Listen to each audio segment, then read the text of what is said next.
주말 동안 뉴욕 증시를 수놓은 뜨거운 종목과 인사이트를 확인해 보도록 하겠습니다. 이항영의 월가이드 시작합니다. MTN 이항영 전문위원과 함께합니다. 안녕하십니까? 네, 안녕하세요. 네, 안녕하십니까?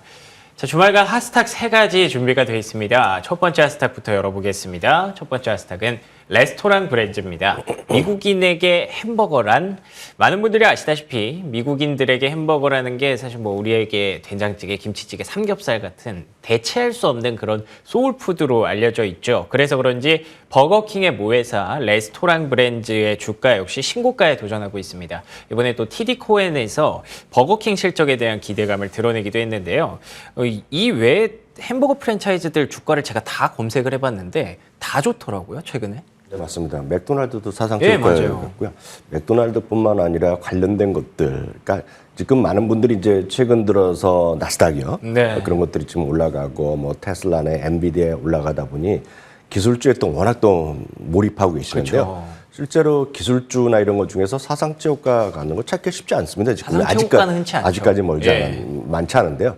실제로 보면 여러분들이 생각하시지 않은 것들, 그러면서도 오히려 익숙한 브랜드들에서 사상 최고가가 계속 이어지고 있는 그런 특징이 되겠습니다. 이름은 여러분들이 익숙하지 않지만 말씀하셨던 대로 버거킹이라는 브랜드가 가장 유명하겠고요.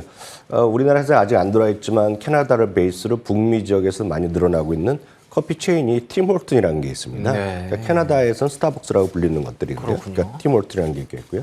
한때 우리나라 들어왔다가 지금은 없는 걸로 알고 있는데 파파이스요. 다시 들어왔습니다. 아, 다시 들어왔네요. 예. 또 이런 것들을 갖고 있는 지주회사가 소위 레스토랑 브랜드인데요. 이거가 이제 2.9% 올라가는 모습입니다. 이런 것들이 엄청나게 실적이 좀 폭발적으로 성장하는 건 아니지만 말씀하셨던 대로 꾸준하게 사람들이 좋아하고 먹고 가는 거죠. 지금 그렇죠. 이런 것들인데요. 이런 것들의 흐름을 보면 지금 보여드린 것이 매출액과 주당 배당금의 추이와 앞으로의 향후 2년 동안의 전망치인데요. 이게 폭발적으로 늘어나지만 꾸준하게 완만하게 움직이는 모습 보이고 있고요. 이런 것들이 주가의 그런 상승 원동력이라고 보시면 되겠습니다. 오늘 레스토랑 브랜드뿐만 아니라 다른 레스토랑이나 먹거리 회사들, 저희가 지난주에 한번 많은 사람들 소비와 관련해서 지금 먹고 마시고 놀러 가는 데는 계속해서 사람들이 모이고 있다 말씀드렸던 그럼요. 기억이 네. 있는데요. 다른 레스토랑입니다. 사상 최고가를 현재는 추이를 보이고 있고요. 치플레는 아직 최고가는 멀었지만 52조 최고가를 도전하고 있습니다. 치플레는 아시다시피 멕시코 푸드 관련된 거에 다른 대로 이제 그 패스트푸드 레스토랑 중에 하나라고 되겠는 것들, 이런 것들이 여전히 강한 흐름을 보여주고 있고 특히 먹거리가 요즘 강하다라고 이해하시면 되겠습니다. 좋습니다. 네, 그래서 두 번째 핫스탁도 비슷한 맥락에서 또 준비를 해봤습니다. 두 번째 핫스탁 열어주시죠. 램 웨스턴 홀딩스입니다. 햄버거에게 감자튀김이란? 햄버거 먹으면서 우리가 감자튀김을 안 먹을 수 있을까요? 램 웨스턴 홀딩스의 주가 역시 신고가 경신 랠리를 달리고 있습니다. 무려 2016년 상장 이후에 사상 최고가 경신 랠리인데요. 진짜 이런 종목 들고 계신 분들은 아주 편안하실 것 같다는 생각이 드네요. 네, 맞습니다. 다만 이제 국내에서 이제 브랜드 회사 이름은 아시는 분은 없지만 여러분들이 알게 모르게 여러분들이 어제 그제 혹시 맥도날드에서 점심을 뭐 드셨거나 이런 분들은 프렌치 프라이즈를 많이들 그냥 당연히 따라오는 게 그럼요. 아시잖아요. 네. 그래서 햄버거만 시켜서 드시면 별로 없단 말이죠. 실제 보면. 그러니까 전 세계 프렌치 프라이즈의 맛이 동일한 이유가 딱 있는 거지. 딱 여기에 있거든요. 딱 얘네가 납품을 하는 것이다라고 보셔야 되겠습니다. 그러니까 그 감자라는 것이요. 감자라는 것이 우리나라에서 얼마나 많이 제가 경작하는지 모르겠지만 네. 충분하게 많이 나와갖고 모든 사람이 먹고 사는 정도는 아닐 거라고 보고 있고요. 그런 것들이 냉동 상태로 돼갖고 잘라갖고 와갖고 바로 튀길 수 있게 봉지로 담아갖고 오는 것들. 그런 것들 하려면 뭔가 좀 규격화해야 되어 있는 거 아닙니까? 그렇죠. 그런 네. 소위 냉동 감자, 냉동 감자 상태에서도 오고 프렌치 프라이즈 냉동 상태에서도 오고 아니면 많이 오는 와플 이런 것들도 상태에서 오는 것들 그런 것들의 세계 1위 기업 중에 하나라고 보셔야 되겠습니다. 프렌치 프라이만 기준으로 보면 세계 점유율 1위가 되겠고요. 가장 유명한 것은 역시 맥도날드의 파트너사라고 보셔야 되겠습니다. 회사 매출에서 맥도날드가 차지한 비중 10%니까요. 그만큼 물론 가불에서 뭐 을이지만 다른 데에 그렇죠. 비해서는 이쪽에서 납품을 안 하거나 그러면 딴 데 뭐 없는 거죠. 그래서 감자 가격이 작년에 많이 올랐다고 합니다. 감자 가격이 올랐는데 이들이 당연히 값을 올렸는데 이제 올리더라도 뭐라 그럴 사람이 없는 거죠. 딴 데서 받을 수가 없으니까요. 네. 그러니까 그런 느낌의 소위 그 램 웨스턴 홀딩스가 소위 냉동 감자 및 프렌치 프라이즈 그리고 워플의 그런 재료 이런 것들에 대한 세계 최대 기업 중에 하나다라고 하면 느낌이 오실 것 같습니다. 우리가 예. 익숙해서 브랜드가 갖고 모르셔서 그렇죠. 그러니까 그 안에 우리가 먹고 마시는 거에 그 뒷단에 있는 그런 기업이라고 보셔야 되겠습니다. 그럼 도대체 감자가 어느 정도냐? 감자라는 것이 우리나라에서는 예전에 이제 감자 요즘도 쌀이랑 뭐 이런 거가 이제 기본이잖아요. 네네. 영화 그 마션 혹시 보셨던 거? 봤습니다. 맷 데이먼에 나왔던 건데요. 화성 가는 거. 네, 화성에서 이제 농사를 지었잖아요. 네. 그때 농사를 지은 게 바로 감자거든요. 그러니까 그 정도로 이게 없는 상태에서 우리가 생각하기 쉽지 않은 거죠. 네. 다음은 역시 매출, 주당이익, 배당을 보겠는데요. 역시 꾸준하게 올라가는 것 왔고 올라가는 것으로 추정된다라고 보셔야 되겠고 말씀드렸다시피 앞서는 그 다든 레스토랑의 치폴레 보여드렸는데요. 다시 맥도날드까지 같이 보여주면 말씀드렸다시피 맥도날드가 지금 사상최고가, 종가 기준 사상최고가를 지난 금요일에 딱 찍었고 바로 이들이 다 같은 한 편이다라고 이해하시면 되겠습니다. 아, 좋습니다. 벌써부터 배가 고파지네요. 햄버거와 감자튀김까지 봤으니까 세 번째 하스탁은 뭘까요, 여러분? 여러분이 예상하셨던 대로 콜라는 아니고요. 안타깝지만 화장품입니다. 역시나 오늘은 사실 뭐 먹거리 특집이라기보다 신고가 특집이라고 보시면 됩니다. 엘프뷰티 역시나 편안한 우상향 랠리를 보여주고 있고요. 특히나 2월에 사실 갭을 되게 크게 띄웠던 날 저희가 하스탁에서 한번 얘기를 했었는데 그거 뭐 갭이랑 이런 거 상관없이 계속 올라가고 있습니다. 모건 스탠리는 지금도 20%의 업사이드가 남아있다라고 분석을 했는데요. 어떻게 보고 계십니까? 이게 이제 작년에 80%가 올라갔습니다. 작년에 주시장 아시다시피 한 15% 정도 S&P에 떨어졌는데요. 작년에 80% 올라갔고요. 주행은 올해도 계속 올라가고 있다는 겁니다. 이 회사는 기본부터 말씀드리면 그 우리나라에서도 이제 젊으시면 아시면 많이 아실 것 같습니다. 왜냐하면 지금 우리나라에도 올리브영에 들어와 있는 브랜드 예, 그렇죠. 중에 하나가 되겠고요. 미국에서는 상대적으로 저렴한 가격, 그 젊은 층들 MZ세대에 대한 타겟팅을 많이 잘했고 여기 보면 소위 올게닉에 대한 올게닉 기초 화장품을 통해서 많이 색조 화장품 이런 거로 많이 한 것으로 알고 있습니다. 모건 스탠리가 지금 75달러에서 94달러로 목표 주가를 축해 올려놨고요. 예. 큰 틀에서 보면 이제 화장품 시장에 전반적으로 포스트 팬데믹 부밍이 지금 일어나고 있다는 얘기예요. 전 세계적으로. 예를 들어서 어찌됐건 마스크를 할 때랑 마스크를 벗었을 때 어떤 뭐 남성 여성 구분이 없으니까요. 화장에 대한 수요가 상당히 늘어날 수 있는 것은 그렇죠, 당연하죠. 팩트라고 예. 보셔야 되겠고요. 그런 관점에서 지금 해외 매출을 많이 늘리고 있고 그런 준비를 하고 있는데 바로 그런 엘프 뷰티도 그 중에 하나라고 일단 보셔야 되겠습니다. 참고적으로 이런 엘프 뷰티뿐만 아니라 그 얼타 뷰티라는 곳이 또 있습니다. 얼타 뷰티는 역시 또 화장품 소매업종으로 출발해 갔고요. 여기에는 우리나라를 보면 그 올리브영 같은 그런 네네. 쪽이고 뭐 세프라 이렇게 보시면 될 것 같은데 아시다시피 세프라는 루비통 산하에 있는 그 그룹입니다. 그래서 여러분들이 세프라를 가서 사시면 그 돈이 그냥 에스테 그 루비통에 들어가는 거라고 하시면 될 것입니다. 그 자회사가 되겠는데요.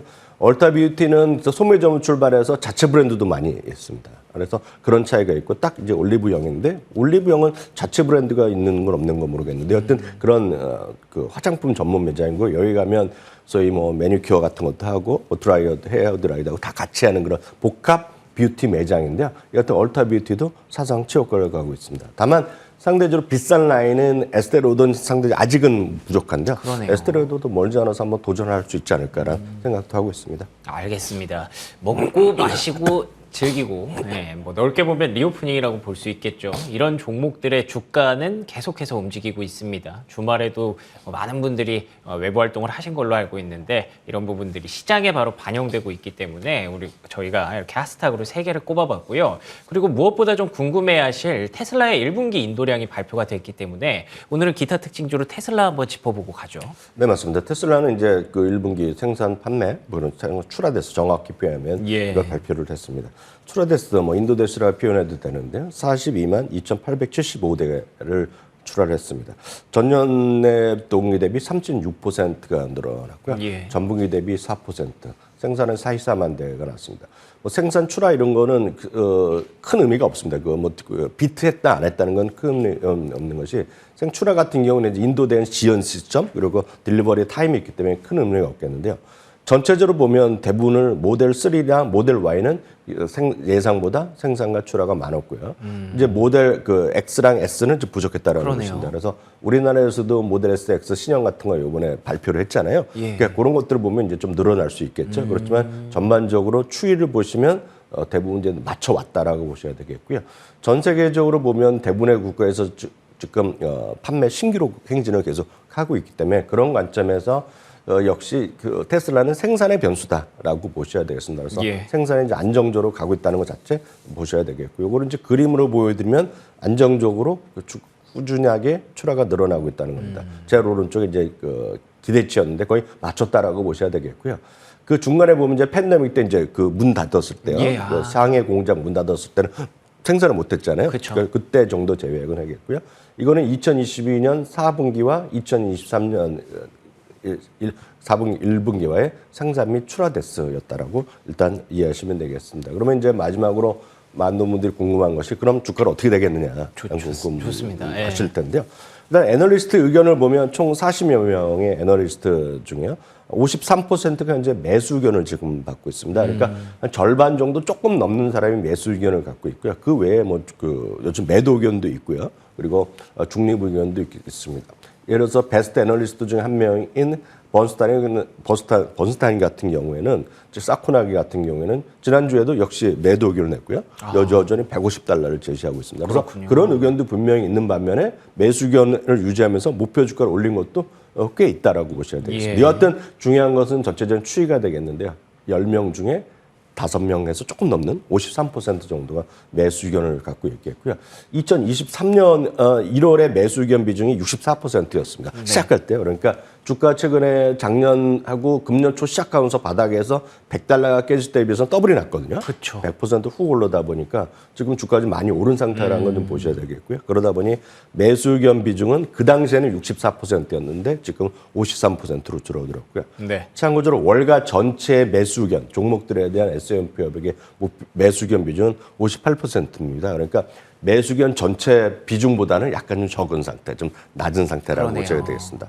마지막으로 이제 그 테슬라는 주가의 상승에 상관없이 적정 주가보다도 상당히 낮은 상태가 많이 유지됐다고 말씀드렸는데요. 미리 말씀드리면 저 중간에는 가격의 그 주가 스프레이스 있었기 때문에 약간 그래프가 깨진 거라고 보셔야 예, 되겠고요. 작년 봄 있죠. 작년 초에는 그 진한 선이 적정 주가입니다. 여기 네. 보면 적정 주가는 목표 주가랑 개념이랑 좀 약간 다르다라고 다시 한번 확인드리겠습니다. 그러니까 부동산을 보면 공시지가 정도라고 이해하시면 되겠기 때문에 저 정보다 아니라면 진짜 싼 가격입니다. 근데 예. 작년 1월, 2월, 3월에는 그 가격보다 상당히 위에가 있었잖아요. 그랬죠. 근데 이게 보시면 작년 6월, 특히 작년 10월, 11월, 그리고 12월에 보면 많이 벌어졌을 때가 있습니다. 예. 그때보다는 많이 좀 줄어들어 있는 건 맞습니다. 그래서 지금 적정 주가 팩트셋 기준으로 보면 한 모닝스타 기준으로 죄송합니다. 모닝스타 기준으로 예. 보면 226달러고 현재 주가 208달러는 여전히 10% 정도 있기 때문에 여전히 다른 거에 비하면 괜찮습니다. 엔비디아 같은 경우에는 지금 적정 주가 상당히 위에가 있거든요. 아, 그래요? 그렇지만 이거 상당히 그나마 여유가 있지만 예. 느낌으로 봐서는 작년 10월, 작년 12월 그때보다는 상당히 주가가 올라가 있다. 그렇기 때문에 지금 너무 적극적으로 좀 올인하거나 이런 것보다는 갖고 계신 분은 꾸준하게 좀 보시는 게 맞을 것 같다 이렇게 말씀드립니다. 알겠습니다. 1분기 인도 대수 어찌됐든 테슬라 예상치를 거의 비트했습니다. 선방했다고 볼 수가 있겠죠. 하지만 1월 이후에 주가가 굉장히 많이 올라온 것도 여러분들 다 알고 계시는 사실일 겁니다. 그렇기 때문에 매수 의견의 비중도 살짝은 줄었고요. 기대할 만한 기대값 자체가 조금은 줄었다라고 인식을 할 수가 있겠죠. 이 부분들은 보유하고 계신 분들이나 신규 매수 관점에서 여러 가지 관점에서 분석을 해보시면 좋을 것 같습니다. 자, 그러면 오늘 특징주, 주말 사이의 특징주는 여기서 정리하고요. 오늘 이번 주를 열어주실 미국 시장 인사이트 확인해 보도록 하겠습니다. 오늘의 인사이트는 어떤 내용일까요? 1분기 총정리입니다. 맞습니다. 1분기가 끝났죠. 2분기가 시작이 됐고요. 정리 한번 해볼까요? 네, 맞습니다. 그 3대 지수가 그 의외로 상당히 강한 반등을 보여줬던 그쵸. 것이 예. 지난 1분기가 되겠습니다. 3월 한 달도 마찬가지겠지만요. 특히 이제 나스닥이 아주 강한 반등이 일어났습니다. 1분기요. 1분기랑 역시 뭐 연초 대비랑 똑같은 개념이 되겠는데요. 나스닥이 16.8% 올라갔고요. S&P 7%, 다우도 막판에 좀 분전하면서 다우도 약간은 좀 플러스로 돌아설 수 있었습니다. 네. 3월 한 달만 보더라도 나스닥은 6.7%가 올라갔거든요. 예. 그리고 다우지수도 1.89%. 3월 지금 보면 딱 3주 반 전인데요. 그런 금융 위기가 터질 거라고 우려가 있었고 많은 분들이 걱정을 했지만 그럼요. 결국은 주식시장은 강건하게 또 버텨낸 것이 예. 3대 지수의 흐름이 되겠습니다. 다음은 섹터별로 한번 구분을 한번 해보겠습니다. 섹터별로 보면 IT가 역시 3월 한 달에 보더라도 10.9%가 올라갔고요. 커뮤니케이션이 10.4%, 이미저비즈가 3.0%입니다. 여기 그림 보시면 노란색 부분이 다 3월 한 달의 흐름이 되겠고요. 예. 여기 화면에서 여러분들 그 파란색 진한 거가 전부 다 1분기 동안의 흐름이라고 일단 이해하시면 되겠어요. 그만큼 3월에 그런 강한 섹터 말씀드렸고요. 상대적으로 금융주는 10% 가까이 떨어졌고 그러네요. 에너지가 떨어졌고 헬스케어는 선방 플러스로 돌아섰지만 헬스케어는 2% 정도밖에 오르지 못한 한도가 예. 되겠습니다. 근데 1분기 전체적으로 보면 역시 IT랑 커뮤니케이션, 이미 서비스가 거의 20% 넘나들게 올라갔다라고 보셔야 되겠습니다. 역시 IT에는 대표적인 거 여러분들 좋아하시는 엔비디아가 이끌었다라고 보셔야 되겠고요. 예. 역시 이미 서비스는 테슬라가 이끌었다라고 보셔야 되겠고요. 커뮤니케이션 서비스는 메타 플랫폼이 이끌었죠. 그러니까 이런 세 개의 종목이 시장을 완전히 끌고 가는 그런 흐름이라고 보셔야 되겠고요. 예. 역시 에너지나 금융 이렇게 헬스케어 떨어진 것은 금융은 어찌됐건 2월까지도 안 좋았지만 3월에는 소위 실리콘밸리뱅크의 사태에 따라서 금융주가 아주 폭락하는 것들이 보여줬기 때문에 예. 금융주가 전체적으로 끌어내리는 모습이었고요.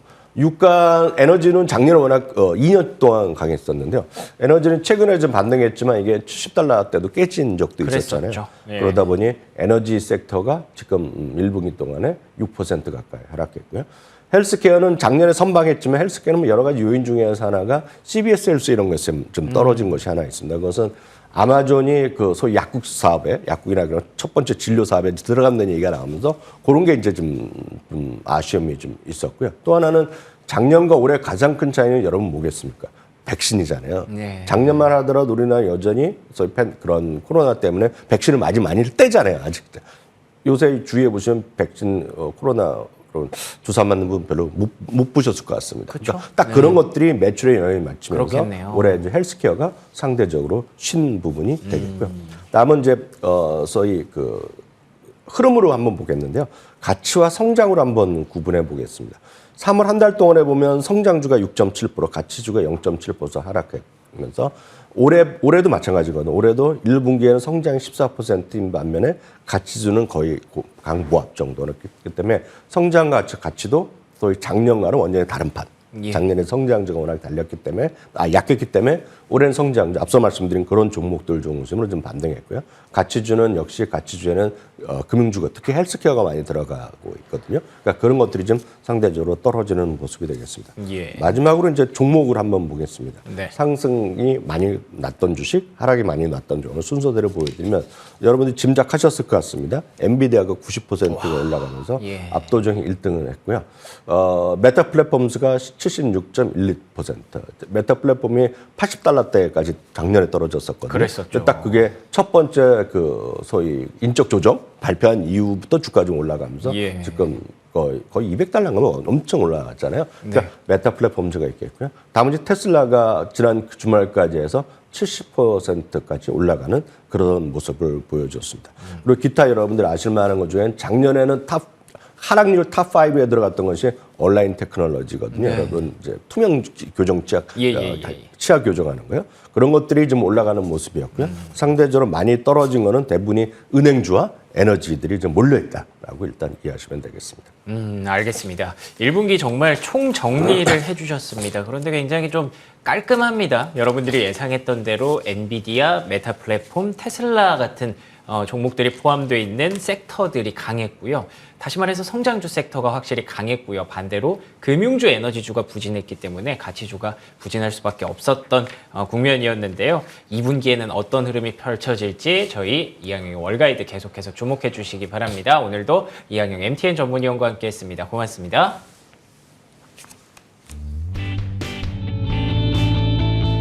네, 저희 굿모닝 글로벌 오늘 순서는 여기서 마무리하고요. 내일 아침에 돌아오겠습니다. 계속해서 저희 MTN 머니투데이 방송과 함께해 주시기 바랍니다. 시청해 주신 여러분 고맙습니다.